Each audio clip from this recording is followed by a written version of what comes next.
પ્રકરણ 14 આંકડાશાસ્ત્રનો સ્વાધ્યાય 14.1 નો પ્રશ્ન 6. નીચેનું કોષ્ટક એક વિસ્તારમાં 25 પરિવારના ખોરાકનો દૈનિક ભથ્થું ખર્ચ બતાવે છે. પરિવારના ખોરાક પરના દૈનિક ઘરગથ્થુ ખર્ચનો મધ્યક યોગ્ય રીતનો ઉપયોગ કરીને શોધો. તો સૌથી પહેલા તો આપણે શોધવાનો છે મધ્યક.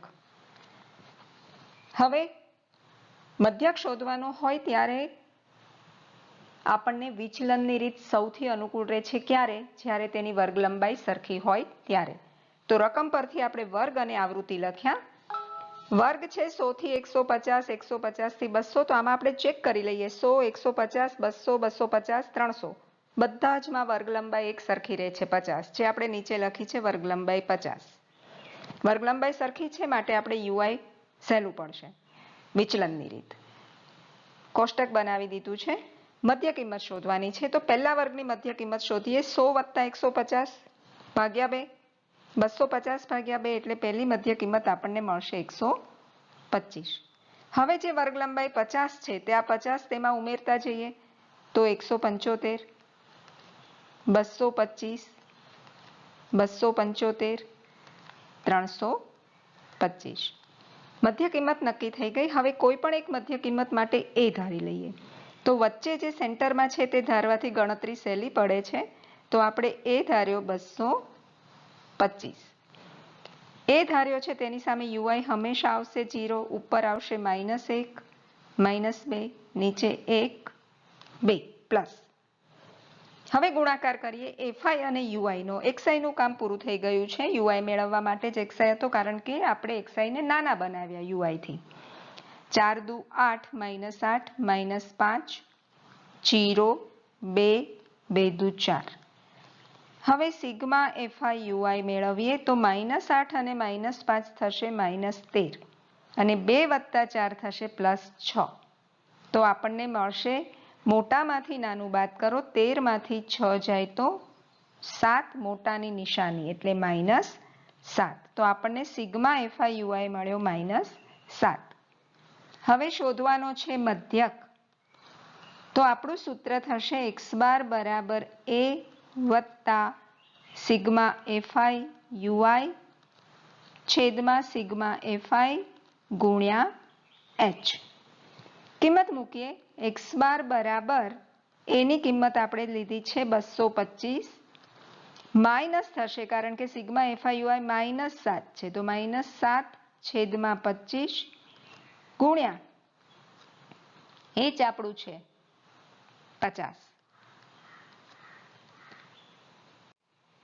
તો અહીંયા છેદ ઉડશે 25 દુ 50. તો આપણને મળશે x બાર બરાબર 225 ઓછા 7 દુ 14. માટે x બાર બરાબર 211. 225 માંથી 14 બાદ કરીએ તો 211. માટે આપણો મધ્યક થયો 211. લખવું હોય તો રૂપિયા, કારણ કે ઘરગથ્થુ ખર્ચ આપણને રૂપિયામાં આપેલો છે. પ્રશ્ન 7. એક ચોક્કસ શહેરમાં 30 વિસ્તારોમાં હવામાં SO2 ની સાંદ્રતા ppmમાં માપી છે. ppm એટલે પાર્ટ્સ પર મિલિયન. ઘટકો પ્રતિ 10 લાખમાં કેટલા છે તે. આ શોધવા માટે નીચે દર્શાવેલ માહિતી એકત્રિત કરવામાં આવી હતી. હવામાં SO2 ની સાંદ્રતાનો મધ્યક શોધો. તો સૌથી પહેલા આપણે શોધવાનો છે મધ્યક. હવે આપણે નક્કી કરીએ કે વર્ગ લંબાઈ સરખી છે કે નહીં. તો અધઃસીમા અથવા ઉર્ધ્વસીમા ચેક કરીએ તો 0.00, 0.04, 0.08 એટલે 4, 8, 12, 16, 20, 4 નો વધારો થાય છે એટલે આપણી વર્ગ લંબાઈ થશે 0.04. પહેલા વર્ગની મધ્ય કિંમત શોધીએ તો અધઃસીમા વત્તા ઉર્ધ્વસીમા ભાગ્યા 2 આપણને મળશે 0.02. તો આપણા પહેલા વર્ગની મધ્ય કિંમત છે 0.02. વર્ગ લંબાઈ તેમાં ઉમેરીએ. 0.04 ઉમેરતા 0.06, 0.10, 0.14, 0.18, 0.22. કુલ આવૃત્તિ 30 છે. રકમમાં પણ આપી છે, આપણે લખી લીધી. સિગ્મા એફઆઈ બરાબર 30. હવે આપણે એ ધારવાનો છે કોઈ એક મધ્ય કિંમત. તો મધ્યમાં રહેલી મધ્ય કિંમત તો આપણી પાસે 0.10 અને 0.14 બંને છે. કોઈ એક ધારી શકાય તો આપણે એ ધારીએ છીએ 0.10. આપણને ખ્યાલ છે કે તેની સામે યુઆઈની કિંમત થશે 0, ઉપર -1, -2, 1, 2, 3. FIUI મેળવીએ તો 4 દુ 8, -8, -9, 0, 2, 8, 6. સિગ્મા FIUI મેળવીએ તો ઋણ સંખ્યાઓનો સરવાળો થશે -17, 0ની ઉપરની, અને નીચેનો સરવાળો થશે +16. મોટામાંથી નાનું બાદ કરો, મોટાની નિશાની, તો સિગ્મા FIUI આપણને મળશે -1. હવે આપણે શોધવાનો છે મધ્યક. તો મધ્યકનું સૂત્ર લખીએ, x બાર બરાબર a પ્લસ સિગ્મા FIUI છેદમાં સિગ્મા FI ગુણ્યા h. કિંમત મૂકીએ તો x બાર બરાબર એ ધાર્યો છે 0.10 ઓછા 1ના છેદમાં સિગ્મા FI છે 30, h છે 0.04. સાદુરૂપ આપીએ તો x બાર બરાબર 0.10 ઓછા 1ના છેદમાં 30 ગુણ્યા 4ના છેદમાં પોઈન્ટ કાઢીએ તો એકમ દશક 100 એટલે 4ના છેદમાં 100. છેદ ઉડી શકે છે પણ આપણે ઉડાડતા નથી. આપણે 4/3 કરી લઈએ. તો 4/3 કરીશું તો આપણને મળશે 3 એકા 3, એક શેષ વધી, 0 મૂકીને પોઈન્ટ મૂકીએ, 3 તેરી 9, એક શેષ, 3 તેરી 9. તો આ રીતે 3, 3, 3 ચાલ્યા કરશે. તો આપણે લઈશું 2 અંક સુધી એટલે 1.33. તો આપણે 4/3ની કિંમત આવી 1.33. તો -1.33ના છેદમાં 1000 થશે. 4/3 1.33, તો 30નો 0 અને 100ના 2 0, એમ 3 0 છેદમાં એટલે 1000. x બાર બરાબર 0.10 માઇનસ. હવે જે આ 1.33 છે તેમાં પોઈન્ટ આપણે ડાબી તરફ 3 આંકડા ખસેડવો પડશે, છેદમાં 1000 છે એટલે. તો આપણને મળશે 0.00133. ધ્યાનથી જુઓ, અહીંયા 1 પછી પોઈન્ટ હતો, તો આપણે 3 આંકડા ડાબી તરફ ખસેડવાના, તો એક આંકડો 1 અને બાકી નથી કોઈ આંકડા માટે 2 0. તો 0.0013. તે આપણે બાદ કરીએ. શામાંથી? 0.10 માંથી 0.00133. બાકીના 0 લખી દઈએ તો આપણને મળશે 7, 6, 8,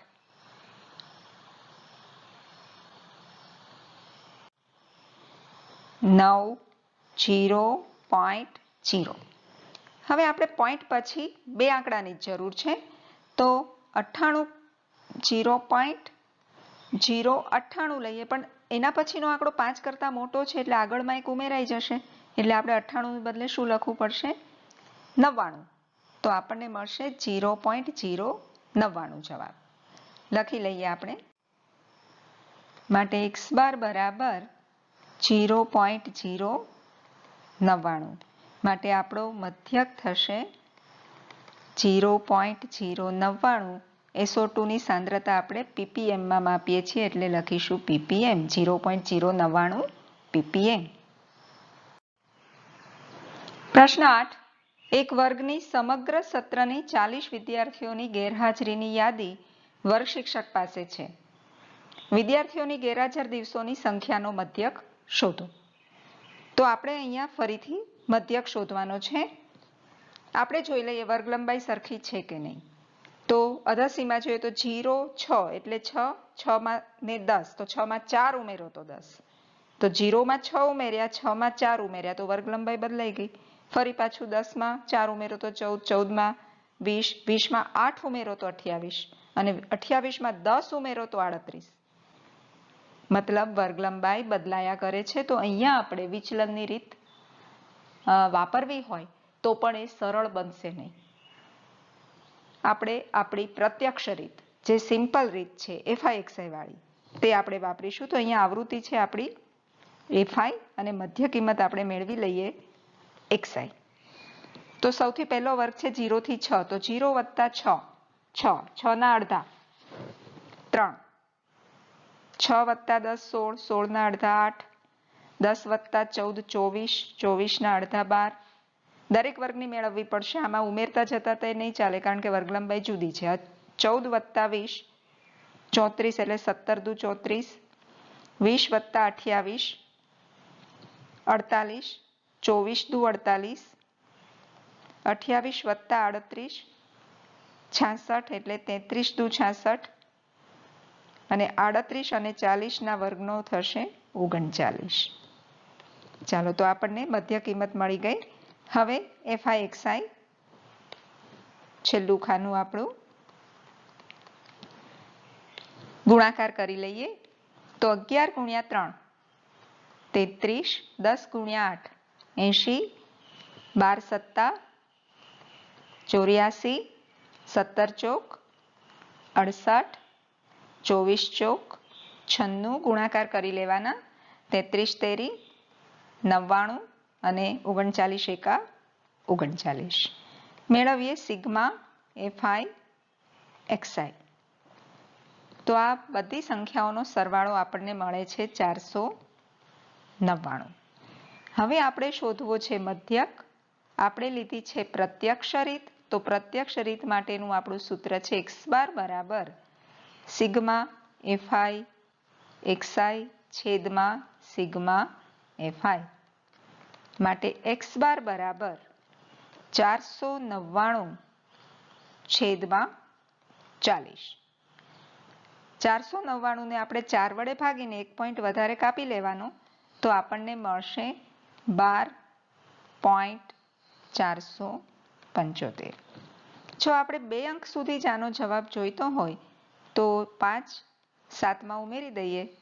5 કે 5 થી મોટી સંખ્યા હોય તો આગળમાં ઉમેરી દેવાની, તો આપણને મળશે 12.48. ગણિતમાં છેલ્લે જવાબ 12.38 આપ્યો છે, તો તે સુધારી લેજો. આપણને મધ્યક મળશે 12.48. ગેરહાજર દિવસોની સંખ્યાનો છે એટલે આપણે લખી શકીએ દિવસો. સ્વાધ્યાય 14.1 નો છેલ્લો પ્રશ્ન 9. નીચેનું કોષ્ટક 35 શહેરોમાં સાક્ષરતા દર આપે છે. સાક્ષરતા દરનો મધ્યક શોધો. તો અહીંયા આપણે મધ્યક શોધવાનો છે. વર્ગમાં જોઈએ તો દરેક અધસીમામાં 10 ઉમેરતા તેના પછીના વર્ગની અધસીમા. તે જ રીતે ઉર્ધ્વસીમામાં પણ તમે ચેક કરી શકો. તો દરેકમાં 10 ઉમેરતા આપણને પછીની સીમા મળે છે. માટે આપણી વર્ગ લંબાઈ થશે 10. અહીંયા વર્ગ લંબાઈ બદલાતી નથી, માટે આપણે વિચલનની રીત UI મેળવીને કરી શકીશું. મધ્ય કિંમત આપણે હંમેશા પહેલા જ વર્ગની મેળવીએ છીએ. હું લખતી નથી પહેલા વર્ગની મધ્ય કિંમત. પહેલો વર્ગ છે 45 વત્તા 55 અધસીમા વત્તા ઉર્ધ્વસીમા ભાગ્યા 2. 100 ભાગ્યા 2 એટલે 50. પહેલી કિંમત આપણને પહેલા વર્ગની મધ્ય કિંમત મળી 50. આવૃત્તિ છે આપણી FI, મધ્ય કિંમત છે XI. ઓકે, હવે 10 ઉમેરતા જાઓ એટલે 60, 70, 80, 90. અહીંયા તમે જોઈ શકો છો કે ધારો નહીં અને સીધો ગુણાકાર કરો તો પણ બહુ સરળ છે. સીધું FI XI મેળવો તો પણ, કારણ કે અહીંયા FI ની કિંમત પણ બહુ મોટી નથી અને XI પણ 0 વાળું છે એટલે નાની થઈ જાય સંખ્યા 5 6 7 8 9. તો FI XI પણ તમે આરામથી દાખલો કરી શકો. આપણે કરીએ છીએ વિચલનની રીત. તો આપણે ધારીશું A બરાબર 70. એ સેન્ટરમાં છે માટે ચાલો, તો તેની સામે 0 -1 -2 1 2. ગુણાકાર કરીએ FI UI. તો 3 દુ 6 -6 -10 0 8 6. સિગ્મા FI UI મેળવીએ તો ઋણ સંખ્યાનો સરવાળો થશે -16 અને ધનનો થશે +14. સાદુરૂપ આવશે -2, મોટાની નિશાની. તો સિગ્મા FI UI આપણને મળ્યું -2. મધ્યક શોધવા માટેનું આપણું વિચલનની રીતનું સૂત્ર લખીએ તો x બાર બરાબર A plus sigma FI UI છેદમાં સિગ્મા એફઆઈ ગુણ્યા એચ. માટે એક્સ બાર બરાબર કિંમત મૂકો, એ છે 70 માઇનસ 2/35 ગુણ્યા એચ છે 10. છેદ ઉડશે 5 દુ 10 5 સત્તા 35. તો આપણને મળશે એક્સ બાર બરાબર 70 ઓછા 4/7. ચાલો આપણે ભાગાકાર કરી લઈએ. 4/7. ભાગ નહીં ચાલે એટલે અહીંયા પોઈન્ટ મૂકવો પડશે. 0 7 પંચા 35. 40 માંથી 35 જાય તો 5 0 49. હવે શેષ એક જ વધી છે. 7ના અડધા 3.5 કરતાં બહુ નાની છે એટલે પછીનો આંકડો 5થી નાનો જ આવશે. આગળ ભાગાકાર કરવાની જરૂર નથી. આપણને મળશે 0.57. તો માટે એક્સ બાર બરાબર 70 ઓછા 0.57. હવે 70 માંથી 0.57 બાદ કરીએ તો અહીંયા થશે 0 0 બાદબાકી કરો 3 4 9 6. તો આપણને મળશે એક્સ બાર બરાબર 69.43. માટે લખી શકીએ મધ્યક બરાબર 69.43 પ્રતિશતમાં છે એટલે પર્સન્ટેજની નિશાની. તો અહીંયા આપણો સ્વાધ્યાય 14.1 પૂરો થાય છે. આ સ્વાધ્યાય પૂરો કરીએ ત્યારે આપણને મધ્યક શોધતા આવડી જવું જોઈએ. એટલી પ્રેક્ટિસ આપણે કરી લેવાની.